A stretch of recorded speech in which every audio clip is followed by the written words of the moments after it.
Good morning. Umalis pala kami sa Pier 4, alas 4 ng umaga. Ngayon pala mag-assist kami ng bulk dito sa Naga City. Ang pangalan pa ng bulk ay Simon Wright. Yan, dito na kami ngayon sa Naga City, planta ng Asian Grains Terminal.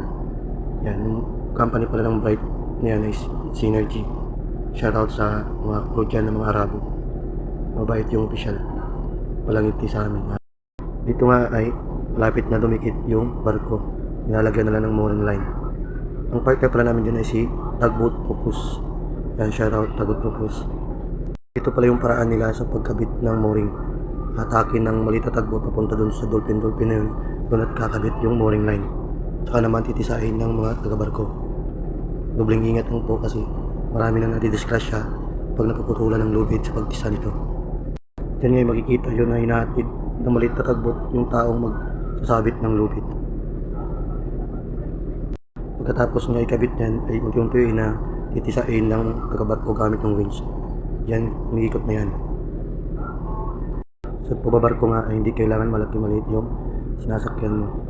Importante ay marunong ka makisama at maingat sa bawat galaw o lahat ng gagawin mo para iwas na lang sa disgrasya. First time pala namin pumunta dito sa Naga para mag-assist. Malapit na naman biyahe na sa 1 oras sa 40 minutes almost nung biyahe namin papunta dito. Pagkatapos namin dito ay babalik din kami dun sa Cebu City o sa Pier 4 na dinadawangan namin. Dito ay tapos na kami at iniwan na namin yung bag na secure. Dito nga ako na nagtimon pabalik. Kasi yung kasamahan ko ay kumain ako lang mag-isa dito sa taas. Ngayon lang, magandang umaga ulit. Lagi tayo mag-ingat sa araw-araw.